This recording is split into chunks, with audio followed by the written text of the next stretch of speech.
السلام علیکم ناظرین، آپ دیکھ رہے ہیں خیبر کرونیکلز اور میں ہوں مہنور راحت۔ آج کے اس نئے پوڈ کاسٹ میں ہم خیبر پختونخوا کی موجودہ صورتحال پر بات کریں گے کہ اس وقت خیبر پختونخوا میں کیا صورتحال چل رہی ہے۔ ساتھ ہی ہم ایران پر بھی نظر ڈالیں گے کہ ایران میں جو کرائسس چل رہے ہیں وہ پاکستان کے لیے کس قدر خطرناک ثابت ہو سکتے ہیں۔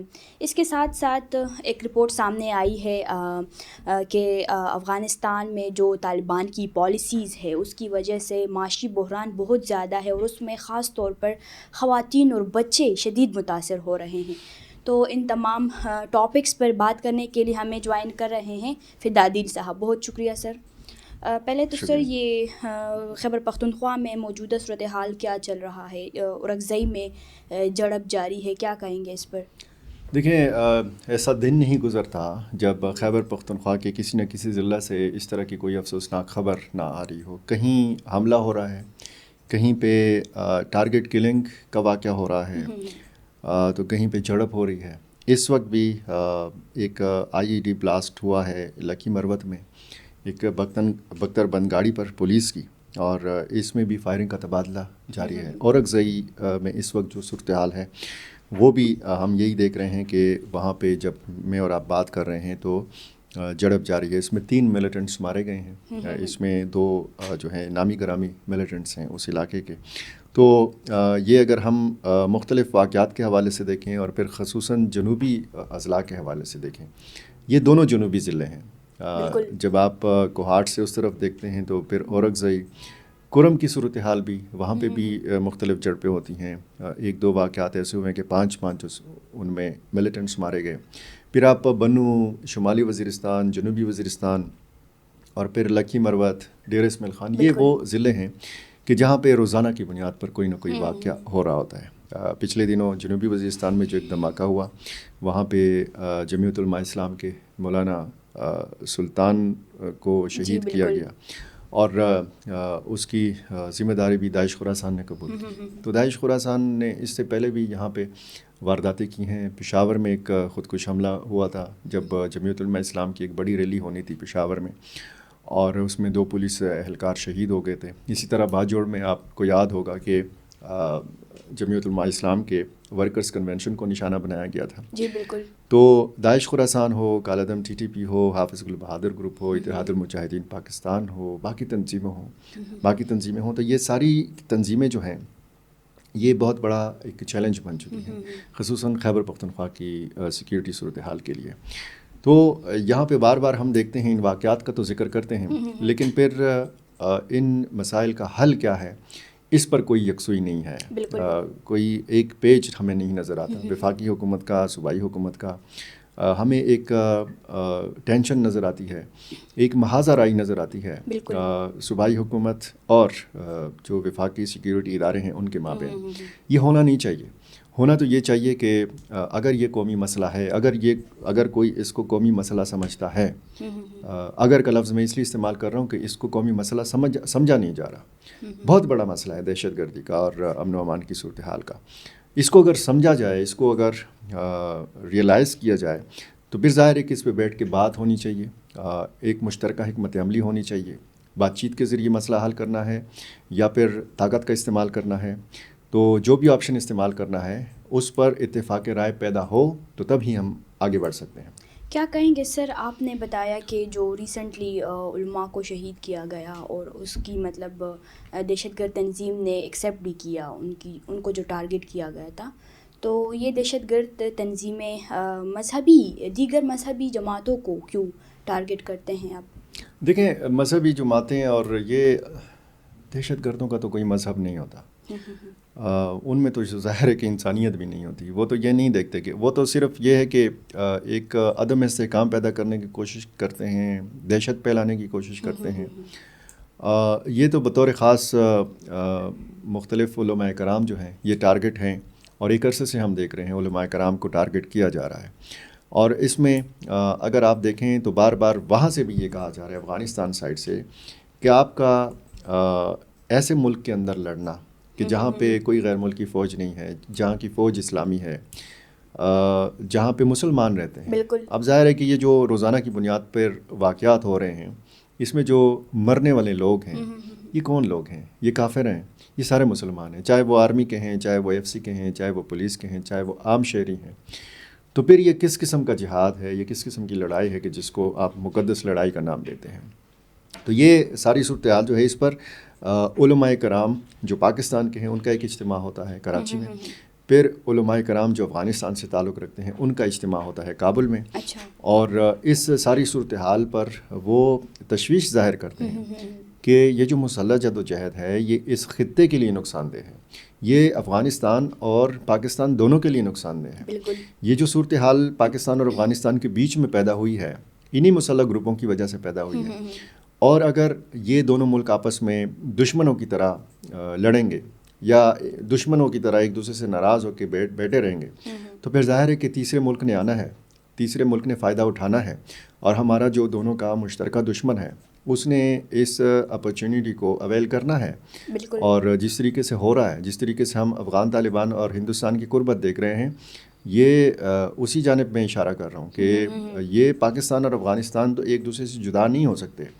تو پھر کیوں یہ سارے معاملات حل نہیں کیا جاتا؟ اگر یہ حل موجود ہے، اگر یہ حل کابل کے اندر موجود ہے، وہاں کے علماء کرام کے پاس موجود ہے، وہاں کے سپریم لیڈر شیخ ہیبت اللہ اخندزادہ کے پاس موجود ہے، تو وہ اس حل کے اوپر عملی قدم کیوں نہیں اٹھاتے؟ یہ ایک بہت بڑا سوال ہے. بالکل. ایران کے موجودہ صورتحال پر آپ کیا کہیں گے؟ ایران میں بہت کرائسس چل رہا ہے اور پاکستان کس قدر اس سے اس کو خطرہ ہے پاکستان؟ دیکھیں پاکستان متاثر ہوئے بغیر نہیں رہ سکے گا. اگر وہاں پہ جس طریقے سے رجیم چینج کے حوالے سے بات ہوتی ہے، وہاں پہ جو پرتشدد احتجاج ہے اس کا سلسلہ تیسرے ہفتے میں داخل ہو گیا ہے. ٹھیک ہے، یہ جو 13-14 دن ہم نے دیکھا اور اس میں سینکڑوں ہم نے ہلاکتیں دیکھیں. ایسا نہیں ہے کہ صرف مظاہرے ہوئے، ایسا نہیں ہے کہ صرف نجی اور سرکاری املاک کو نقصان پہنچایا گیا، لوگوں کی موٹر سائیکلوں کو، لوگوں کی گاڑیوں کو نقصان پہنچایا گیا. اس میں ہلاکتیں ہوئی ہیں، اس میں 111 پولیس اہلکاروں کی ہلاکتوں کے حوالے سے بات آئی ہے، اور یہ ایران کی سرکاری خبر رساں ادارے نے یہ خبر دی ہے. پھر مختلف رپورٹس آتی ہیں، وہاں پہ انٹرنیٹ کی بندش، وہاں پہ ٹیلی فون مواصلاتی نظام کی بندش. اس سے یہ لگتا ہے کہ ایران کی حکومت یہ کنٹرول کرنا چاہتی ہے صورتحال. اور تازہ بیان جو آیا ہے عباس اراغچی کا، جو وزیر خارجہ ہیں ایران کے، وہ کہتے ہیں صورتحال کو مکمل طور پر کنٹرول کیا جا چکا ہے، ان کا یہ دعویٰ ہے. بہرحال رپورٹس آتی ہیں، اس میں بڑی گہری نظر رکھے ہوئے ہیں امریکی صدر ڈونلڈ ٹرمپ، اور انہوں نے کہا ہم مظاہرین کے ساتھ ہیں اور ایرانی عوام جو ہیں آزادی کے قریب ہیں. اس قسم کے بیانات آ رہے ہیں. اب ظاہر ہے کہ وہاں پہ اگر نیتن یاہو جو اسرائیل کے وزیر اعظم ہیں وہ بھی اگر آزادی کا لفظ استعمال کرتے ہیں تو پھر ظاہر ہے کہ ہمارے کان بھی کڑے ہونے چاہیے، ہماری آنکھیں بھی کھلنی چاہیے. کیونکہ اگر ایران میں ممکنہ طور پر خدا نخواستہ رجیم چینج ہوتا ہے، یہ خدا نخواستہ کے الفاظ میں اس لیے استعمال کر رہا ہوں کہ موجودہ جو پاکستان کی قیادت ہے یا پاکستانی عوام ہیں یہ سمجھتے ہیں کہ موجودہ جو سیٹ اپ ہے ایران کا یہ پاکستان کے مفاد میں ہے، کیونکہ پاکستان نہیں افورڈ کر سکتا ایران کا رجیم چینج. اگر وہ رجیم چینج ہوتا ہے تو یا تو وہااں پہ امریکہ نواز حکومت آئے گی، سیٹ اپ آئے گا، اور یہ تو طے ہے کہ وہاں پہ اسرائیل نواز حکومت نے آ کے بیٹھ جانا ہے. جس طرح رضا پہلوی ایک طاق لگا کے بیٹھے ہوئے ہیں، ان کی امیدیں ہیں اسرائیل سے اور امریکہ سے، اور جس طریقے سے وہ شہ دے رہے ہیں ایرانی مظاہرین کو کہ آپ سڑکوں سے نہ نکلیں، سڑکوں پہ رہیں، احتجاج کریں، آپ کی آزادی کے دن قریب ہیں وغیرہ وغیرہ. تو ایران نے اندرونی طور پر خود کو کافی مضبوط کیا ہوا ہے. پاسداران انقلاب باقاعدہ میدان عمل میں نکل چکی ہے، ایرانی فوج نکل چکی ہے، اور ایران کے جو سپریم لیڈر ہیں آیت اللہ علی خامنائی اور صدر جو ہیں ڈاکٹر مسعود پزشکیان، ان ساروں نے احتیاطی تدابیر بھی اختیار کر رکھی ہیں. کیونکہ جس طریقے سے امریکہ نے وینزویلا کے صدر کے ساتھ کیا تو اس طریقے کی واردات کے بارے میں کہا جاتا رہا، بات کی جاتی رہی کہ ایران میں بھی اس طرح کی کارروائی امریکہ کی طرف سے ہو سکتی ہے. تو اگر وہاں رجیم چینج ہوتا ہے تو آپ کا بلوچستان صوبہ جو ہے وہ ایرانی صوبہ سستان بلوچستان کے ساتھ لگا ہوا ہے، اور سستان بلوچستان کے شہر زاہدان کے اندر بھی مظاہرے ہوئے ہیں، اور یہاں تک احتجاج پھیل چکا ہے. ایران کے 31 صوبے ہیں، 31 صوبوں کے 100 سے زیادہ جو شہر ہیں وہ مظاہروں کی لپیٹ میں ہیں. ٹھیک ہے، اگر وہاں پہ اسرائیل نواز حکومت آتی ہے تو اس کا مطلب یہ ہے کہ اسرائیل آپ کی سرحد کے بہت قریب آ جائے گا. بالکل آپ کے سرحد تک آ جائے گا. تو یہ وہ خدشات ہیں کہ جس حوالے سے پاکستان نے بڑی گہری نظر رکھی ہوئی ہے. پاکستان نے اس حد تک تو رد عمل دیا ہے کہ جی پاکستانی شہری جو ایران کے اندر ہیں وہ احتیاط کریں, وہ غیر ضروری سفر سے اجتناب کریں.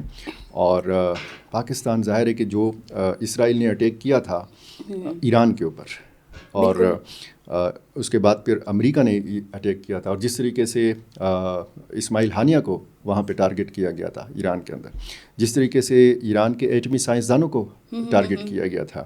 اور پھر اس سے پہلے ہم ایک دورہ دیکھتے ہیں فیلڈ مارشل سید عاصم منیر کا, دورہ امریکہ دیکھتے ہیں, اس میں ایران کے حوالے سے بات ہوتی ہے. اور پھر امریکی صدر ڈونلڈ ٹرمپ کا یہ کہنا کہ فیلڈ مارشل عاصم منیر یہ ایران کو ہم سے زیادہ سمجھتے ہیں. تو اس میں ہماری بہترین ایک سفارتکاری بھی تھی, ایک سپورٹ بھی تھا, ہم کل کے کھڑے تھے ایران کے ساتھ جب اسرائیل نے حملہ کیا تھا. اور آپ کو یاد ہے باقاعدہ اس کی ویڈیوز آج بھی موجود ہیں, آپ دیکھ سکتی ہیں کہ ایرانی پارلیمنٹ سے تشکر پاکستان کے نعرے بلند ہوئے تھے. تو ایران اور پاکستان تو ظاہر ہے کہ ایک دوسرے کے مفادات کا خیال رکھیں, لیکن عالمی پابندیاں ہیں ایران کے اوپر. بہت سارے منصوبے جو ہمارے اور ان کے ہیں رکے ہوئے ہیں, جیسے Iran Pakistan gas pipeline کا منصوبہ, انہی پابندیوں کی نظر ہو چکا ہے. تو پاکستان مختلف حوالوں سے دیکھ رہا ہے, کیونکہ ایک طرف چین کے ساتھ پاکستان کے اچھے تعلقات ہیں, دوسری طرف امریکہ کے ساتھ اچھے تعلقات ہیں, ایران کے ساتھ بھی اچھے تعلقات ہیں. یہ جو تعلقات کا توازن ہے یہ پاکستان نے رکھنا ہے. اب ایران اور جو سعودی عرب کی آپس میں کسی نہ کسی معاملے پر کسی نہ کسی حوالے سے جو چپکلش ہے, اس میں بھی پاکستان توازن رکھ رہا ہے اور بڑا خوبصورتی کے ساتھ رکھ رہا ہے. بڑا جو سفارتی کامیابیاں ہیں پاکستان کی, اور جو اس وقت جغرافیائی اہمیت ہے پاکستان کی, اس میں صرف یہ نہیں ہے کہ جنوبی ایشیا میں پاکستان کا کردار, صرف پاکستان کا یہ کردار نہیں ہے کہ جی وہ چین کے ساتھ سرحد شیئر کرتا ہے, یا انڈیا کے ساتھ, یا ایران اور افغانستان کے ساتھ شیئر کرتا ہے. مشرق وسطیٰ کی جو سیاست ہے, جو معاملات ہیں, اس میں بھی پاکستان کے کردار کو اور پاکستان کی حصے کو اہمیت دی جاتی ہے. اچھا سر, آخری سوال آپ سے. آج ایک رپورٹ سامنے آئی ہے, یہ تو آئے روز ہم ڈسکس کرتے ہیں کہ افغانستان میں جتنے بھی خواتین اور بچے مطلب ان کی جو وہ سماجی بحران سے گزر رہے ہیں یا معاشی بحران سے, تو آپ کیا کہیں گے؟ اس رپورٹ میں یہی خواتین اور بچوں کا زیادہ ذکر آیا ہوا ہے کہ یہ شدید متاثر ہو رہے ہیں. دیکھیں, ایک تو افغانستان کے اندر کی آبادی ہے جو لاکھوں کی تعداد میں وہ ہیں, ایک وہ لاکھوں کی تعداد میں افغان مہاجرین ہیں جو ایران سے اور پاکستان سے واپس گئے ہیں. ٹھیک ہے, کوئی 67 لاکھ افغان مہاجرین ایران, پاکستان, باقی ممالک سے ان 4-4.5 سالہ دور میں واپس آئے ہیں جب سے افغان طالبان کو دوبارہ اقتدار ملا ہے. اور 28 لاکھ کے لگ بھگ افغان مہاجرین صرف 1 سال میں واپس آئے ہیں. تو آپ اندازہ لگائیں کہ کتنا بڑا بوجھ ہے افغانستان کی اکانومی کے اوپر. اور پھر یہ بھی ایک اندازہ لگایا گیا ہے ایک رپورٹ میں کہ جو واپس جانے والے افغان مہاجرین ہیں ان میں سے 4 میں سے 3 ابھی تک بحال نہیں ہوئے, ان کو روزگار نہیں ملا. ان کو صحیح جو ان کا جو ایک معاشی نظام ہے, جس طریقے سے کہا گیا تھا نا کہ فوراً وہ چلے جائیں گے, وہاں پہ وہ بحال ہو جائیں گے اپنی زندگی میں واپس. حالانکہ یہ جو لوگ ہجرت کر کے آئے تھے وہ تو اب اس دنیا میں نہیں ہیں شاید, اگر ہیں تو بہت ضعیف ہیں. یہ جو نئی نسل جاری ہے, یہ جو جن کی عمریں 35-40 سال 25-30 سال ہیں, یہ تو پاکستان میں پیدا ہوئے ہیں, انہوں نے تو پہلی دفعہ افغانستان دیکھا ہے. تو اگر 4 میں سے صرف ایک بندہ وہاں پہ برسر روزگار ہوا ہے, وہاں پہ انہوں نے اپنی زندگی کا آغاز کیا ہے, تو یہ ایک بہت بڑا فگر ہے, یہ ایک بہت بڑا المیہ ہے. وہاں پہ دیکھیں انسانی حقوق کے معاملات دیکھیں, خواتین کے حقوق دیکھیں, آپ بچوں پہ کیا گزر رہی ہے, وہ بھوک کا سامنا کر رہے ہیں, نوجوان بے روزگاری کا سامنا کر رہے ہیں. ایک خاتون کی ویڈیو میں دیکھ رہا تھا, وہ کہتی ہے کہ میں بے روزگار ہوں, میرے پاس کوئی کمانے کا ذریعہ نہیں ہے, اور میں مجبور ہوں کہ میں اپنے بچوں کو فروخت کر دوں. اب وہ بچے تو فروخت کرنے کے لیے تیار ہیں, خریدار کون ہوگا؟ ظاہر ہے کہ خریدار بھی وہاں پہ غریب لوگ ہیں. تو جہاں اگر ہم افغان طالبان کی سنجیدگی پر نظر ڈالیں تو وہ اس حوالے سے سنجیدہ نہیں نظر آتے. ان کے دعوے بہت ہیں کہ جی ہم نے بہت انتظام کیا ہوا ہے ان کی بحالی کے لیے, ان کی خوراک کا بندوبست کرنے کے لیے. یہ جو سرحدی مقامات ہیں یہاں پہ ٹھیک ہے کہ انہوں نے کیمپ قائم کر رکھے ہیں, لیکن ان کیمپوں سے آگے انہوں نے اپنے آبائی اضلاع میں جانا ہے, اپنے آبائی گاؤں میں جانا ہے. وہاں پہ ان کی رہائش کا کیا بندوبست ہے؟ لوگ لڑ رہے ہیں, کیونکہ جب ان کو بتایا گیا تھا کہ جی فلاں آپ کا گاؤں ہے, فلاں آپ کی زمینیں ہیں, تو ان زمینوں پر قبضہ ہو چکا ہے, رشتہ دار آپس میں لڑ رہے ہیں.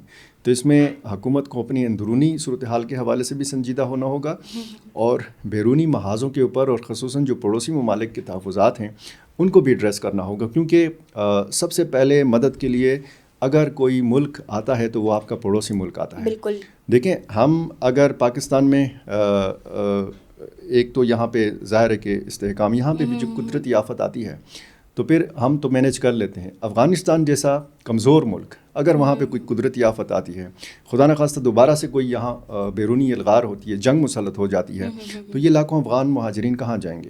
یہ واپس پاکستان آئیں گے۔ تو ان کو پاکستان جیسے ملک کے ساتھ کم از کم اپنے تعلقات ٹھیک کر رکھنے چاہیے۔ سر، آپ نے کہا کہ جو صورتحال چل رہا ہے افغانستان میں، بچے متاثر ہو رہے ہیں، خواتین متاثر، یعنی انسانی بحران چل رہا ہے وہاں پر، تو آپ کو کیا لگتا ہے اگر افغانستان تو جو افغان طالبان ہیں ان کی پالیسیز کی وجہ سے عالمی برادری میں تنہا رہ گیا ہے، تو آپ کو کیا لگتا ہے کہ اگر انٹرنیشنل کنسرن نہیں رہا تو کیا یہ مورل فیلئر ہے؟ دیکھیں، وہ تو ظاہر ہے کہ ان کی اب یہ اخلاقی ذمہ داری تو ہے نا کہ وہ اب ایک گروپ نہیں ہے، وہ برسر اقتدار ہے، وہ ان کا کنٹرول ہے افغانستان کے اوپر، ان کا دعویٰ ہے پورے افغانستان پر کنٹرول کا، ان کا دعویٰ ہے کہ ہمارے سفارتی تعلقات دنیا کے ساتھ بڑھ رہے ہیں، ان کا دعویٰ ہے کہ ہمارے جو تجارتی تعلقات ہیں، اقتصادی تعلقات ہیں، وہ بڑھ رہے ہیں۔ اگر بڑھ رہے ہیں تو پھر افغانستان سے یہ چیخیں کیوں اٹھ رہی ہیں؟ بالکل، یہ آوازیں کیوں اٹھ رہی ہیں؟ وہاں پہ لوگ شکایت کیوں کر رہے ہیں؟ ہونا تو یہ چاہیے کہ آپ بہت سارے حوالوں سے، آپ نے تنہائی کی بات کی، تو دنیا میں صرف واحد ایک ملک ہے روس، جس نے باقاعدہ افغان طالبان کی حکومت کو تسلیم کر رکھا ہے۔ اگر افغان طالبان یہ سمجھتے ہیں کہ ان کو یہ ضرورت نہیں ہے کہ کوئی دوسرا، تیسرا، چوتھا، پانچواں ملک ان کو تسلیم کرے اور ان کے معاملات اسی طرح چل رہے ہیں، تو یہ ان کی غلط فہمی ہے، یہ غلط فہمی ان کو دور کرنی چاہیے۔ یہ جو ایک گلوبل ولیج ہے، اس گاؤں میں رہنے کے لیے آپ کو چاہیے کہ آپ کے مختلف ممالک کے ساتھ اچھے تعلقات بھی ہوں، آپ منوائیں، خود کو بطور حکومت منوائیں۔ آپ کا تاثر اگر آج بھی ایک گروپ کا ہے تو پھر یہ آپ کے لیے نقصان دہ ہے، یہ آپ کے لیے نہیں، یہ افغان عوام کے لیے نقصان دہ ہے۔ بالکل۔ تو اس عالمی تنہائی سے بچنے کے لیے ہونا یہ چاہیے کہ میں ریپیٹ کروں گا کہ آپ کے جو پڑوسی ممالک ہیں ان کے ساتھ آپ کے بہتر تعلقات ہونے چاہیے، کیونکہ دنیا جب دیکھے گی کہ جی افغان طالبان کا رویہ کیا ہے، وہ ان کا گورننس کا نظام کیا ہے، وہ ڈیلیوری کر پا رہے ہیں کہ نہیں کر پا رہے، تو انہوں نے ان کے یہ دنیا یہ بھی دیکھے گی کہ افغانستان کے طالبان کے پڑوسی ممالک کے ساتھ تعلقات کیسے ہیں۔ اگر وہ افغانستان کے بارے میں پاکستان سے پوچھیں گے تو پاکستان تو ظاہر ہے کہ مثبت جواب نہیں دے گا، وہ اگر ایران سے پوچھیں گے، ایران کا بھی مثبت خیالات نہیں ہیں افغان سرزمین کے حوالے سے، چین سے پوچھیں گے تو چین کے اپنے تحفظات ہیں، تاجکستان سے پوچھیں گے تو تاجکستان کے اپنے تحفظات ہیں جو حالیہ دنوں میں بڑھے بھی ہیں۔ تو پڑوسی ممالک کا اطمینان جو ہے یہ افغان طالبان کے لیے بہت زیادہ ضروری ہے۔ بالکل، بہت شکریہ انالیسس دینے کے لیے۔ ویورز، اگلے پوڈ کاسٹ کے لیے ہمارے ساتھ رہیں، آج کے لیے ہمیں دے اجازت، اللہ حافظ۔